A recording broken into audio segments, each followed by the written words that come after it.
As a kid, what did you want to be when you grew up? A doctor? A scientist? Maybe a movie star? I still remember when my third grade teacher asked our class this question. She handed out these paper hearts with instructions to write out our future careers. My best friend yelled out, "I want to be a teacher." Another classmate said, "I want to be a firefighter." I really thought about it before writing down my answer. When our teacher came around the class to check on our work, she looked down at my paper and laughed. "I'm sorry, sweetie, but I don't think you understood the assignment." My paper heart said I want to be a dancer, a singer, and a reader because it's fun. We're often taught that success means picking one practical thing, sticking with it for the rest of our lives and climbing the ladder to the top. So I tried that in my own way. I've been an entrepreneur my entire adult life, opening my own hair salon in my early 20s, which is still thriving today. My work landed on local runways and national magazines. I booked out months in advance and was even recognized by the California Senate for my volunteer work in the community. Everything was perfect, and still, a part of me felt unfulfilled. Sometimes, when you have multiple interests and passions, pursuing just one feels like you're missing out on some of the juiciness of life. So to fill that void, I started small passion projects on the side of my business. Learning Spanish, photography, jewelry making, gardening, volunteering, home renovations, and classes at Harvard. My friends say I never stop, but actually, there's an official word for it. Epistemophilia. I know, it's a mouthful, but it's actually described as a love of knowledge or an excessive preoccupation with learning. The latter definitely describes me best, but I'm really grateful for where my passions have taken me. Now, the thing about pursuing multiple passions, and therefore discovering and uncovering different layers of yourself, is that you might end up questioning everything.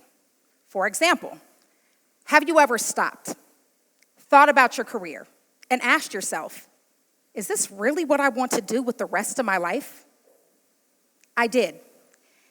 And that little voice in the back of my mind said, no, there is so much more. See, at the time, I was working 12 to 15-hour days in the salon. I had developed high blood pressure and chronic migraines. I injured my wrist and had surgery on my vocal cords. My body was trying to tell me what my spirit already knew. I still love the career I built, but I wanted to cut my hours in half and use some of that time to focus on different passions.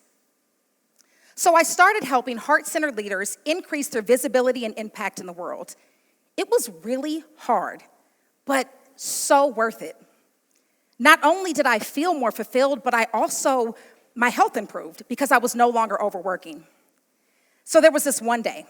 I'm sitting at this little cafe in Italy, a place I was never even sure I would go. I had just finished running a workshop that went really, really well, and it hit me. Every single time I had the courage to pursue something I was truly passionate about, my life transformed for the better. If you were able to quiet your fears, your insecurities, and even the voices and opinions of other people, where could your passions take you? Now, growing up, I had a great example. My grandfather, Raymond Ickes, was the king of being multi-passionate. He was President Franklin D. Roosevelt's Secretary of Interior and an assistant U.S. attorney. While serving in the Marines, he was awarded both a Purple Heart and a Silver Star. He was well known for gathering evidence that was used against the Nazis in the Nuremberg trials. And in the 1970s, he even made it to President Richard Nixon's enemies list. His response?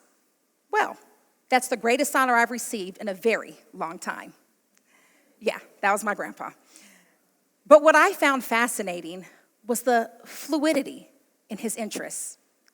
In high school, he spent a year living with the Ojibwe Native American tribe. As a kid, I remember going through his house and just being fascinated with the headdresses and the moccasins and all the things he still had from that time in his life. In college, he was on the polo, wrestling, and swim teams. And according to my dad, he spoke between 7 to 10 languages, which out here is probably not as big of a deal, but in the US, that's really saying something. Even after his military and law careers, he opened several businesses. He was wildly successful, a leader in so many industries, not in spite of, but because of his wide variety of interests. What I learned is that pursuing multiple passions, always with a commitment to excellence, can lead to some pretty amazing adventures. Now, before we go any further, I want to be clear. Pursuing one thing can be a beautiful journey, like my cousin Noelle. She's been saying she was going to be a lawyer since we were kids. Aren't we glad cameras have come a long way? I know this picture is not the best, but that's exactly what she is, and it's beautiful seeing her live her lifelong dream. But it's just as beautiful to know that one thing or one lane just isn't for you, and that doesn't make you scattered or unsure. Being multi-passionate is a strength. Look at Leonardo da Vinci. He was an artist, writer, musician, scientist, botanist, and the list goes on. Steve Harvey was already a famous comedian before becoming a TV and radio host, author, and relationship expert. And David Solomon, the CEO of Goldman Sachs, DJs at major events alongside acts like Metallica and Green Day. They didn't allow anyone to put them in a box. But from the outside looking in, multi-passionate people can appear random, as if we're jumping from one thing to the next. But if you look closer, we're often diversifying our gifts. An individual who loves transformation can go from an interior designer to a teacher, or from a construction worker to a computer tech. And to them, that makes perfect sense. A corporate leader or small business owner may use passion projects as a creative outlet. There's this thread that weaves in the unique gifts and talents of an individual in the most beautiful ways. So, how do we organize it all? Well, our passions can generally go into 3 categories. Now, I love to eat, so I call them your appetizers, main course, and if you've got enough room, there's even dessert. Knowing where each one goes shows you how to balance your time, resources, and energy. Your appetizers are your smaller passion projects, like learning a language or a new skill. Your main course, that's that thing that speaks to your spirit and touches your soul. That thing you want so badly that it scares you, but the idea of giving it up scares you even more. Like opening a business, getting a degree, or securing that higher level position within your company. And dessert, that's your bucket list. Those once-in-a-lifetime opportunities just waiting to happen. An article in Forbes calls it the slash lifestyle. Anyone juggling kids, family, multiple passions, or careers. And they said, these people tend to be more fulfilled, inspired, and financially secure. Not the scattered and confused vagabonds we're often portrayed as. But if we're being honest, the stereotypes around multi-passionate people do come from legitimate challenges. It can be overwhelming to take multiple interests and blend them in a cohesive way. The 3 challenges I usually hear are around time, money, and other people's opinions. The challenge so many people don't recognize they're facing is discipline and focus. I don't have time. Well, yeah, that's probably true. We are all busy. But it's also true that we make time for the things that matter. What if you committed to no social media during the week, or no TV on the weekends, or waking up earlier every day? What could you do with that time? Refocusing 1 hour a day can literally change your life. Money. When finances are a concern, be creative and start small. Launch your business from your home. Learn a new skill on YouTube for free, or take a class online. That's how I got a professional communication certification through Harvard. And I was actually talking to a former classmate just a couple days ago. She was telling me that it's been her lifelong dream to open a bakery, but she's scared to quit her corporate job. And I asked her why she feels like she has to choose. Why not keep the job and start baking goodies on the side, doing weekend pop-ups, or teaching a cooking class online? She could do that until she's financially ready to make that leap. I would never suggest somebody quit their job until their new venture can sustain them, but when we take the limits off our thinking, those barriers melt away and opportunities flood in. Other people's opinions. People are usually giving advice from their own level of experience. Most of the time, our family and friends want us to play it safe so that we don't get hurt. Some of the time, you're talking to somebody who's gonna judge you no matter what you do. Right, I see a couple head nods.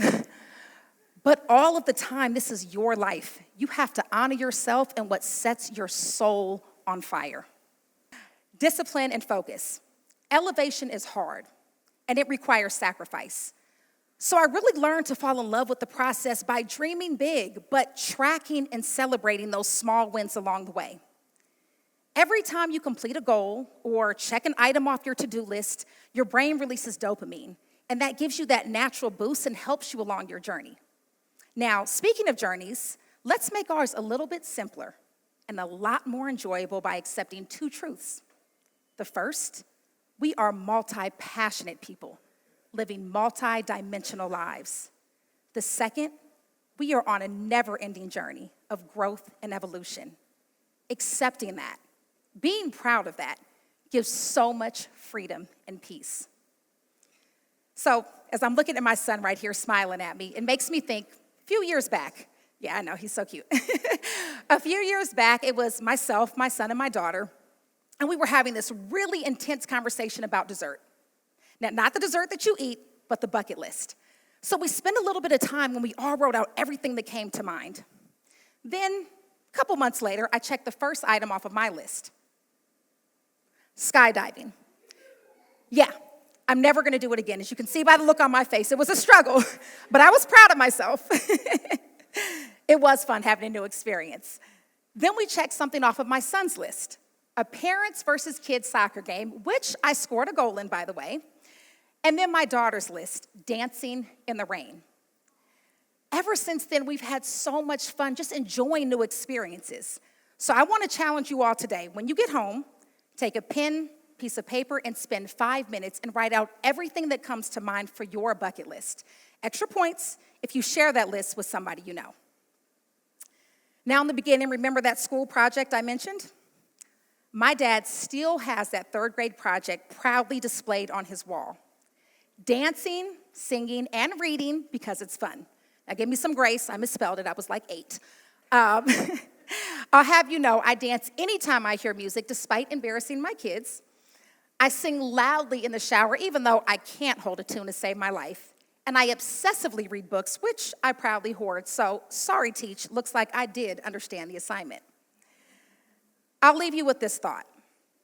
Success isn't just about money. Yes, we all know that that's a part of it. But it's living a truly authentic life, embracing who you are without apology or restraint. That allows us to break free of societal limitations, to embrace our multi-passionate souls, and to unlock the extraordinary potential that lies within us all. I'll ask you one more time. Where can your passions take you? Thank you. Thanks. Thank you.